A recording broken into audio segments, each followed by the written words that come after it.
Okay, welcome to Into the Channel podcast, primarily about women's football. Before we hit the pitch, if you enjoy the show or love women's football as much as your boys do, come kick it with us already. Champions League is a wrap, but the women's football never ever stops. We are doing it every single week, spanning the wide world of women's football, although we'll probably be mostly stateside until we head out to Paris in July for the Olympics.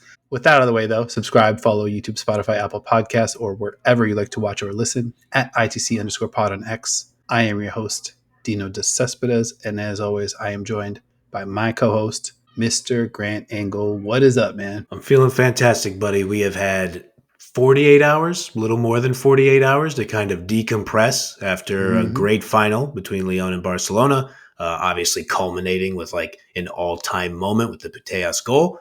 And I am excited to hit it one more recap with you, but this time we've enlisted the help of somebody who was actually in the building in Bilbao. Fresh off his call of the UEFA Women's Champions League final, Chris Sharples is going to be hopping on with us right after the break.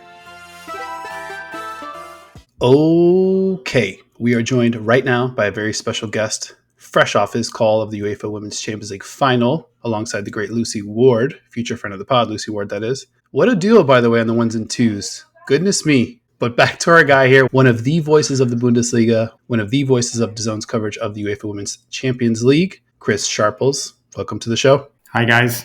Thanks for joining us. We appreciate the time. No worries. Really good to be here. Awesome. So I want to kick us off with where Grant and I started in our live postgame show, which was Lucy Bronze, or how she'll be referred to henceforth on the ITC, Lucy Big Game Bronze. Yeah. What did you see from her? What stuck out from her performance? She was massive, wasn't she? I mean, it was the Lucy Bronze of old that has seen her being, described as one of the best players in the world. And we saw it on the big occasions. She's used to playing in that particular final. She's used to winning that particular final. But she was just massive in the way that she attacked everything. I mean, what Lyon have got from wide areas, pumping those balls in.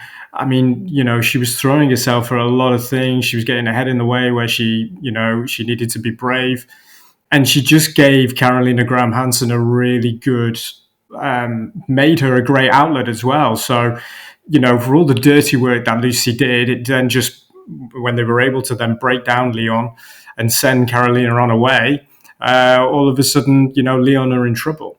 But yeah, that was probably Lucy's best performance that I've seen of her this season. I've been fortunate to see a lot of Barcelona this season, and you can't really sort of compare, I think, their domestic game compared to when they're playing in the Champions League. It's completely different. But when she needed to step up, she did on Saturday. I think she was pretty miffed. The fact that she didn't start the first leg against Chelsea in the semi-final, but you saw the difference that she made when she came in for the second leg at the Bridge. So that was a big-time performance from a big-time player who's been there, done it, and now got 5 T-shirts saying that she's European champion. Not too shabby. I'm glad you mentioned her being an outlet for Carolina Graham Hansen, who we call on this show CGH. She gets the initials treatment as a great player. Bronze playing up like that kind of allowed CGH to get the ball a little deeper up the pitch, and she set up a moment that I think had fans all over the place just like holding their heads, where Bronze gets the ball to CGH and she turns Wendy Renard around, and Wendy Renard is like running backwards just completely in the spin cycle. Have you ever seen anybody do that to Wendy Renard? I mean, not many people do that to Wendy Renard, but if there's one person that will do it, it'll be, she's so direct. It's proper old school stuff, from wingers just absolutely scaring the life out of defenders. And CGH has been doing that for so many years, but especially this season, her numbers are just ridiculous, whether it's domestically or put them together with the Champions League. So she's been through the ringer a little bit, CGH, in terms of form. She came back in the nick of time last season, didn't she? At the back end of last season to help Barcelona go all the way and win it in Eindhoven. And this season, she's now then taking it up. And I said to Lucy in commentary, she's got to be in the conversation for Ballon d'Or. And she Yep. pretty much shot me down and went, no, you give it to her. Conversation's over, yeah. Yeah. So, I remember that. I remember that moment with Renard, and I think I said something like she literally turned Wendy Renard inside out. Yeah. All it was wanting was the finish in the end to cap it all off. But she's really sort of been so strong this season, and it's not just that attacking play. It's also just her physical stature as well. I've noticed she bullied Real Madrid a month or so ago in the Clásico at Madrid. We all know how good she is at finishing. We all know how good she is at setting things up. But in terms of bullying defenders, Selma Basha had a horrible day against her. She really did, and we saw that as well with Renard on not just one occasion. So give her the trophy now. Although I'm sure Aitana will have something to say about that. Mm-hmm. Yeah, maybe a thing or two. We'll see. With regard to Graham Hansen, and I think you're absolutely right. We talked about it on the post-game show, just kind of wondering aloud if what Graham Hansen was doing to Basha maybe took Basha out of the game a little bit mentally, because I think Basha's strongest portion was maybe the first 15 minutes.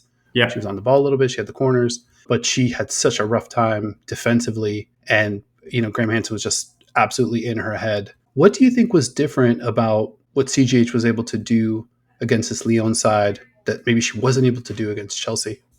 Well, the first leg against Chelsea in particular, I think this was just purely down to the way that Chelsea set up, and they just nullified her. It's simple as that. She didn't really get a flow going. I think Honor started the first leg in Barcelona, I think, down that right, and the combination just didn't work, and she just couldn't get in the game. I think it's as simple as that. And so when she's not in the game, then as an opposition, you nullify that one of the best players, and they're not going to get through. There was no time for her to stretch her legs. There was no time for her to get in behind, at least run at either Niamh Charles at the time, or was it Ashley Lawrence down that side as well? They just didn't allow her to get forward and be as involved as she usually is. Second leg was a little bit different. They were more aggressive. The press was a lot higher, and they were able to get in the faces of Chelsea and rough them up, and she was more of an influence. And the relationship she has with Lucy Bronze as well down that side, you saw that come together against Chelsea. So don't change it if you don't have to. And I think Geraldes saw that, knew that Basha was possibly a weaker, not saying that she's a weaker player to be up against in terms of an opposition, but maybe they saw something, clearly did see something defensively. She didn't have the legs on CGH, she didn't have the power. There was a bit of a size difference with them both as well. So once CGH got going, she would have been very, very difficult to stop. And we saw it with Basha that she just couldn't deal with her. Yeah, I was glad that you pointed it out on the broadcast for anybody who may have been like a newer watcher of the Women's Champions League, that it's not easy to make Selma Basha look like that. And Graham Hansen was just giving her the business, as we like to say in America, all day. Yeah. I don't want to say it's totally unexpected because, like you pointed out, CGH has been on fire all season. I didn't quite expect it to look like that, though. No. But again, these are experienced players, and these are players who have been in these sorts of environments and have been delivering in these sorts of environments. And CGH, maybe over the last few years, might not have got the credit that she deserves, perhaps. Now she's standing up and showing just why. She should be a contender, I think, for Ballon d'Or. Her numbers show that. Maybe in the bigger occasions, we've not quite seen it, but we did on Sunday, definitely. Internationally, we've not seen her possibly at her very best at major tournaments, standing out. So when it comes to these major occasions, these finals, this is where your big players turn up, and she certainly did that on Saturday, and she ripped them apart at times, didn't she? She really got into them, and Lyon just didn't have any answers. Yeah, totally agree. I think.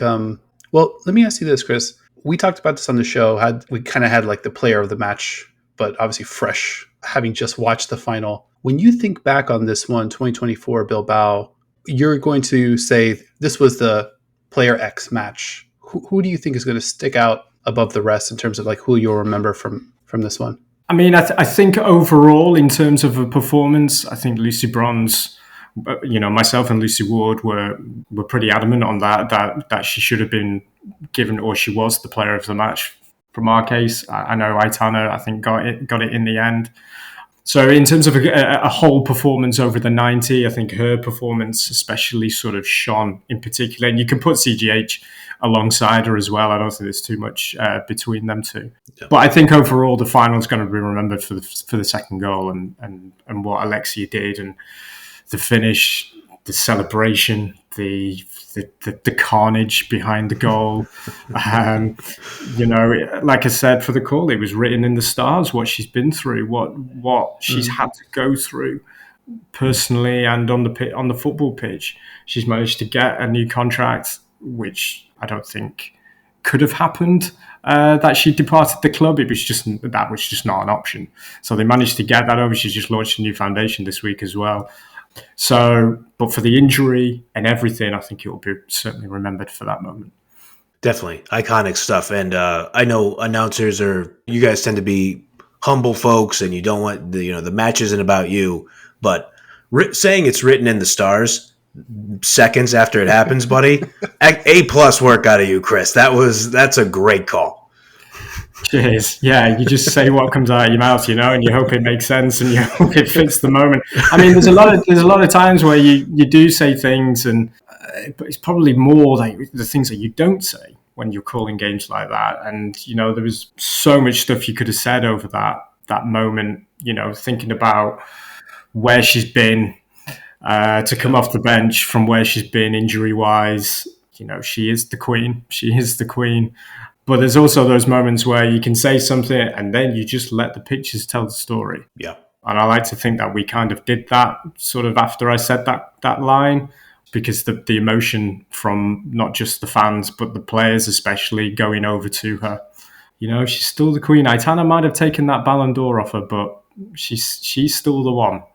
And now she's not going anywhere anytime soon. She looks as though she's getting back to some sort of peak Alexia, which is great to see. Yeah, she's not played as many games as she would have liked. She's not started as many games as she would have liked. But when you can come off the bench and finish like that, by the way, I mean, she absolutely made sure, didn't she? And so, yeah, there you go. There's your story. Wonderful. Absolutely incredible. I have a sneaky feeling that call and that replay is going to work itself into a lot of promos in the future for Women's Champions League. So congrats on that too. Maybe. Thanks. Cheers. You were in the building, obviously in Bilbao. What about that moment? Obviously, it's a crazy moment, right? It's like it's 1-0. It's Alexia. She was in a similar situation first leg in Chelsea. Similar, not similar range, but just as makeable of a shot that she wasn't able to slot home. This one, like we talked about, slammed the door shut on Lyon. It essentially ends the match. Like basically cements her comeback. What did you see from your vantage point in the building that we weren't able to see, like the after effects of the goal? The after effects of the goal. So when Claudia Pina got into the position just to lay it back, I didn't think she quite had the angle to get that. And there was also a point from where I was that maybe a defender was going to get enough of a touch on that, maybe to just nick it away from her. That was just the angle that we were. From where the camera was a lot lower down to where we were. We were right at the back of the stand, right at the top tier. So we were literally bird's eye. You see her, you scream a name, and the rest is history. What I saw was just like this huge weight of not just emotion that was on their shoulders, but relief. This sort of exclamation mark on what they are and who they are. The fans played their part, and the fans are, a perfect example of just who they are. They are the best because they have the biggest fan base. They can sell out stadiums, not just at home, but away from home. They are absolutely crazy, as we saw with the celebrations.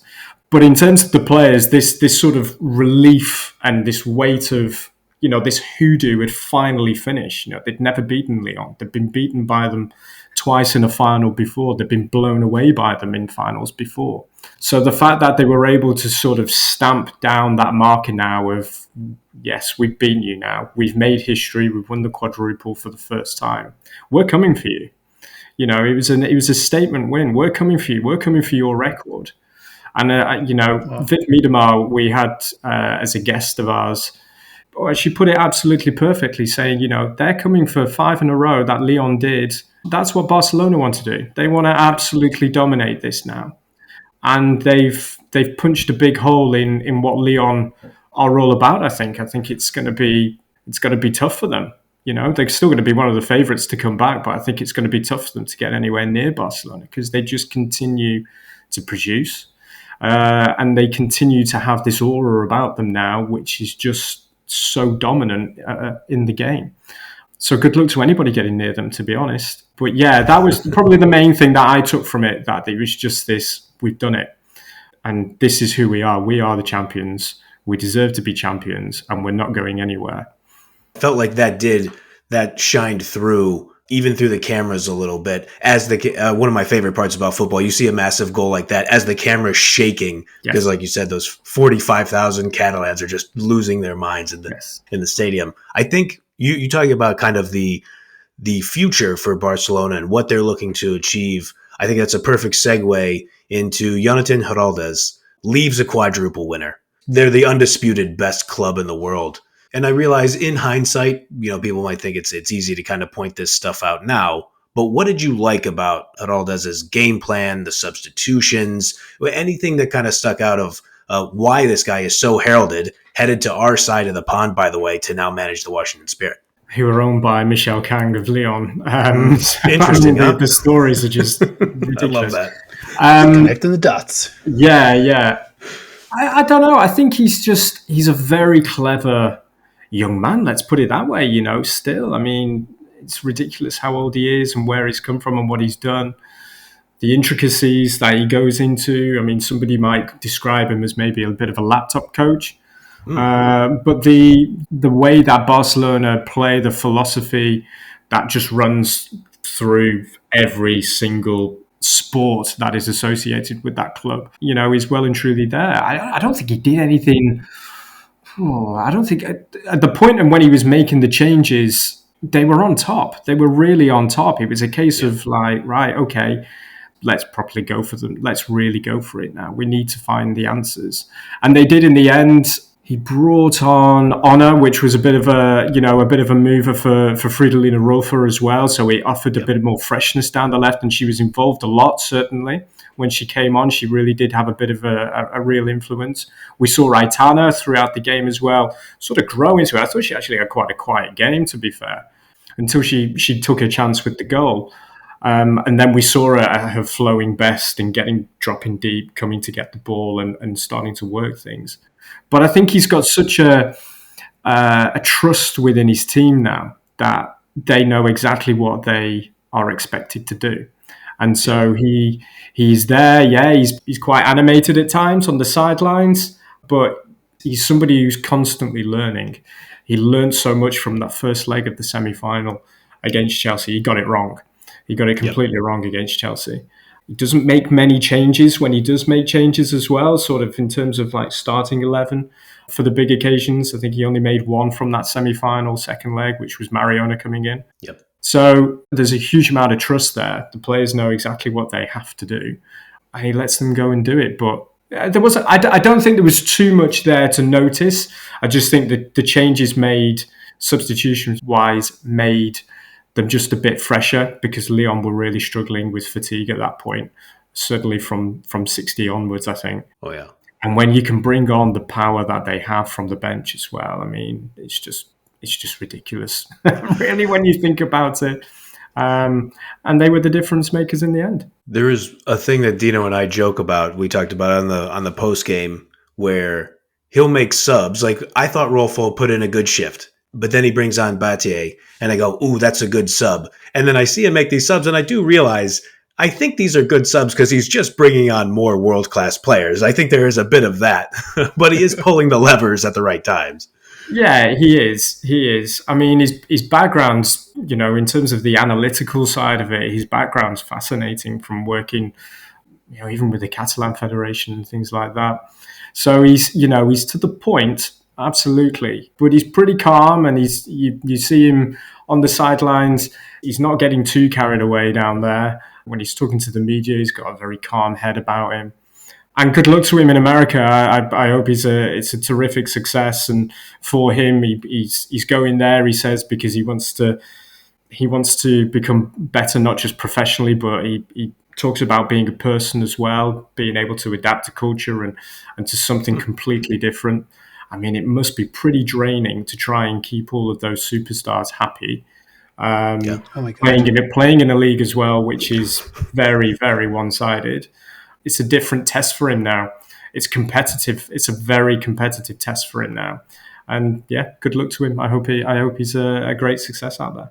I want to switch to the other side of the pitch, Lyon. What do you think didn't go right for them? What were they trying to maybe get done? I think we got a little glimpse into, like I said, the first 10, 15 minutes where they did look somewhat on the level. But from your vantage point, what just wasn't working for them? Well, they started with Melchi de Mornay as kind of a bit of a false nine. Mm-hmm. She's had a terrific season in her first season at Lyon from Stade de Reims. She scored some very important goals, certainly against Paris recently in the semi-final. But as a proper nine, they just didn't have an outlet there. And I know you could probably say the same for Barcelona, but Lyon are more of a crossing team. And to have somebody like De Mornay in there, there was nothing really there to get on the end of. There's a few crosses that went in that caused a few issues. I think Lucy Bronze flicked one onto the frame of her own goal in the early stages. Mm-hmm. But I just didn't see any sort of... There was no real oomph about them, if you like. De Mornay was lively in that first 10, 15 minutes. They were able to get on the ball. Lindsay Horan was able to get on the ball as well. And then they had a little spell, didn't they, in the second half just before Aitana scored, yes, where they were starting just to get back into the faces of Barcelona. I thought they were quite physical in the first 10, 15 minutes as well, just to rough them up. Barcelona didn't like it when Chelsea were doing that to them. And Chelsea got right under their skin. But that seemed to fade as Barcelona then all of a sudden started to get a feel for the football. There was nothing really to go at. I didn't see much from Diani. I was quite disappointed with how Diani sort of was involved in the game, really. Sort of few runs from her. But I thought Lyon looked pretty knackered, to be honest. There just seemed to be a fair bit of fatigue there. How much the championship final against Paris took out of them perhaps the week before. Mm-hmm. Barcelona are absolutely ruining Real Sociedad, 8-0 in the Copa del Arena final, right. So it wasn't as much of a test than what Lyon had. So, yeah, I thought they looked a little bit leggy for the most parts, and they just didn't have a scoring threat at all. I thought Damaris Egorola had a pretty solid game in the middle of the park. Yep. And a special day it was for her, being, once of Athletics youth system and of the Basque region. But they never got it, and they never seriously tested Catacol, I didn't think. And then Ada came on, didn't she? And she had that chance in the second half, which, I don't know, maybe a fully fit Ada Hegerberg, peak Ada Hegerberg is gobbling them up to make it 1-1. So yeah, that was the overall disappointment for me from Lyon, that they just didn't quite have the legs and the ideas to really sort of hurt Barcelona. It's just one of those things where, because we talked about it in the pregame, is Lyon going to come into this match battle-tested and just coming off playing an excellent opponent in PSG and be sharp, and then Barcelona comes in and, they're blowing away. No disrespect to the players on Sociedad, but, it's one of those weird things in sports where if the result goes another way, then we talk about Lyon as this, iron sharpened iron type champion.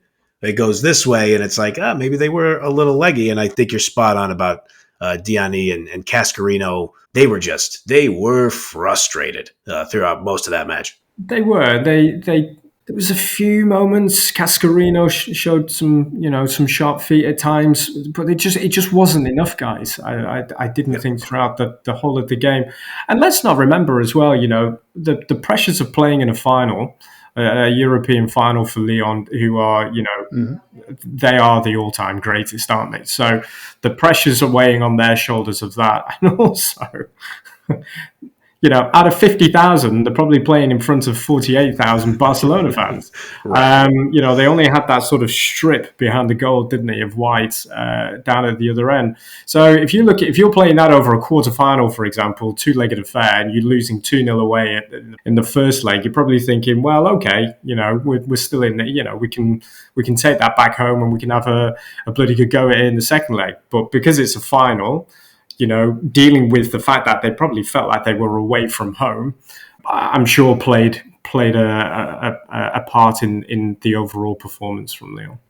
I thought Barcelona defensively was doing a great job pushing players into bad areas. Like all of a sudden you've got like Ellie Carpenter sort of way off into the corner with the ball with nothing to do. Cascarino the same. Her runs that we're used to kind of seeing her dart across, she's just now very deep in the wrong side of the field as well. Barcelona just did such a great job letting the ball go to probably Lyon's weakest sort of like option with what was available. And I think Lyon's strategy also of maybe sitting back a little bit, trying to counter, maybe trying to get the ball over their midfield, just straight ahead to Melchi or Diani or Cascarino, just really tired them out. And I think that moment, I think you guys were on it on the call. It was right around the 50 or 60th minute where Lyon starts to kind of hold it up, where we're used to having seen them break up the field. And it just seemed like they wanted to catch their breath a little bit and maybe enjoy 30 seconds or 45 seconds of possession and just settle things down just a little bit.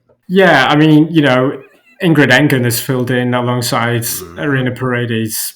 She's been playing there all her career. I mean, she's not a native centre-back, but she's fitted in there superbly well. And there were times against Chelsea where I thought she might have struggled a little bit, but she didn't, certainly. And there's been, like I say, you can't, with respect to Liga FA, I mean, Irina Paredes and Ingrid Engen are playing beyond the centre circle in the opposition half for 90% of the match.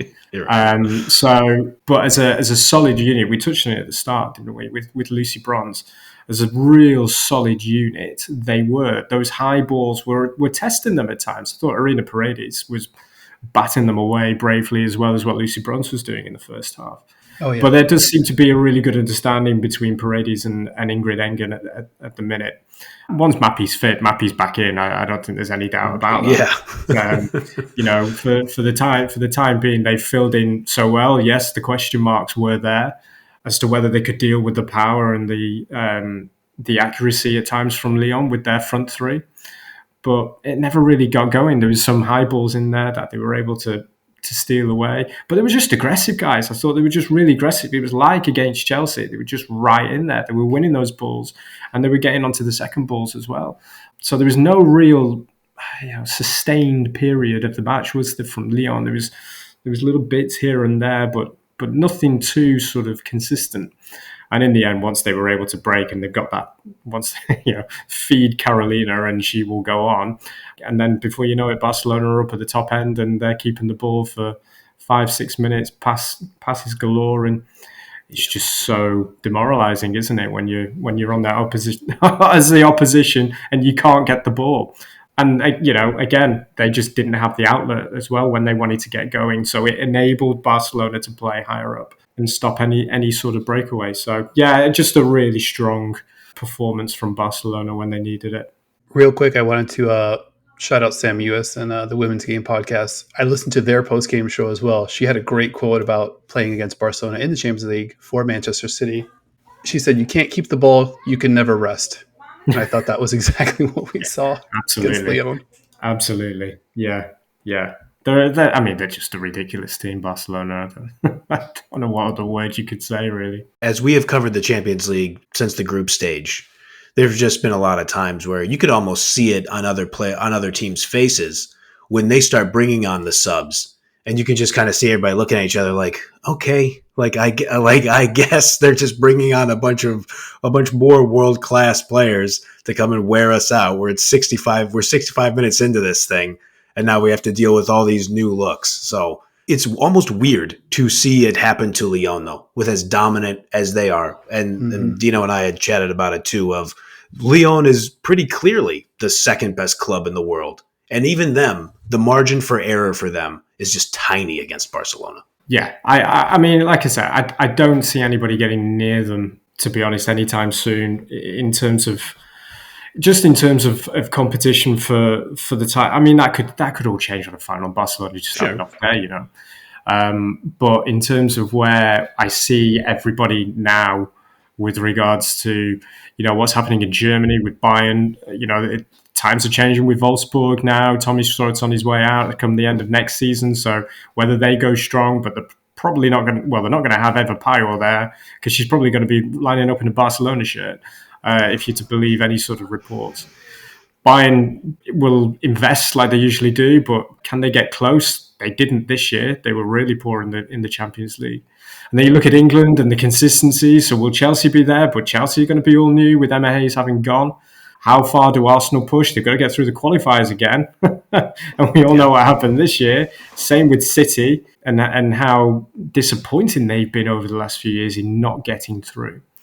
And other leagues are starting to improve, but they're not at the level at where Barcelona are. So they're just on their own at the minute, and I can see them dominating this competition for years to come, unless they just have one of their off days. There's not too many of them. Hard to come by, Barcelona off days. Just remember, Chris, you heard it here first. 2026 Champions League. Just wait for SK Braun out of Norway to defeat Barcelona. We're firmly in the tank for them. We love the Braun Battalion on this show. So any reason for me to shout them out, I'm going to take it. Okay, I'll give you that one. Chris, did you call any Braun Champions League this year? I didn't know. No, they were one of the teams that I didn't do. But I think they gave Barcelona a bit of a scare, didn't they, in that first leg? Oh yeah, of the quarterfinals. So for these clubs who are able to come up against these superstars, it's terrific. And you never know, on a seriously cold night in Bergen, they may just get their way once. Let's go. Perhaps you never know. Love that.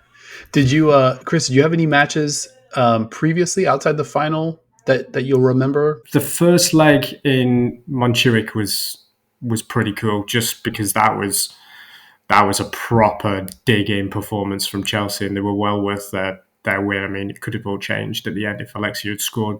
And the second leg as well was terrific at the Bridge. Yeah. You could say Barcelona got the decisions their way, but that's a conversation. I'm sure that's a conversation you've had, and for another day. I thought the group stage was fairly straightforward, to be honest. There was nothing that really, from my point of view, and the games that I was able to commentate on, there was nothing new there really. But I thought Benfica against Eintracht Frankfurt in the Estadio de Luz, and that victory was massive for Benfica in front of such a big crowd, but just it kind of catapulted them up to another level. And then they gave Barcelona a bloody good run for their money, didn't they, in that final group game? So, but I think just the whole emotion of Saturday, tops it off for me. Love that. All right, guys, anything else you want to hit before we get out of here? Chris, I'm looking at you. Obviously, we're going to remember this one for a while. And just as a show, our first episode was actually how to qualify for the group stage, the UEFA Women's Champions League group stage. So that's kind of where our journey started as a show. Had a lot of growth, a lot of fun since then. So I think we're always going to remember this tournament. But anything else from your end that just is something that you'll take with you? I mean, there was so much from even just getting there actually on the Friday, and you could feel the buzz of the place. And then, you were mainly seeing Barcelona fans walking around the streets of Bilbao, and getting into the stadium, and you were able to just feel it then. That something was about to happen. From the fans, from the famous Barcelona anthem that they played before the team came out.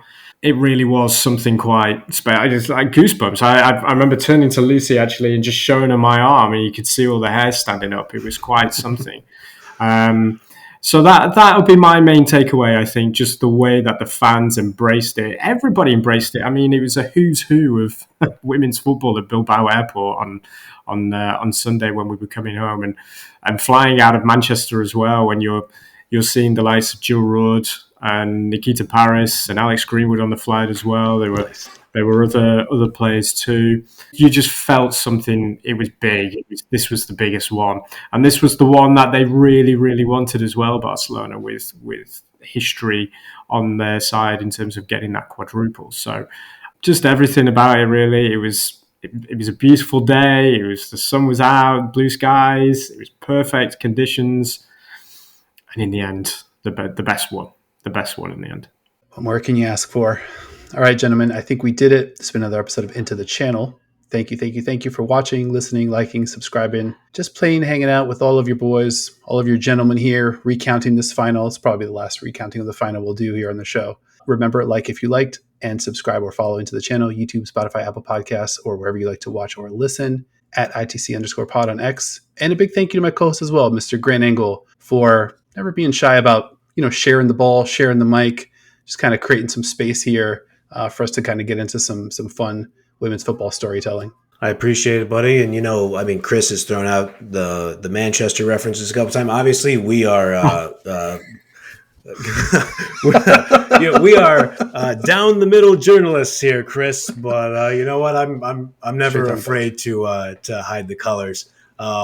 So I was out in Manchester recently. Love it out there. Next time I'm there, I'll be sure to give you and our guy Cameron Pope from DAZN, give you both a shout, see if I could bug you maybe for a pint or two. I'm sure that could be arranged. Absolutely. Excellent. All right. Thanks again for joining us, Chris. And to everybody out there, we will see you guys very soon.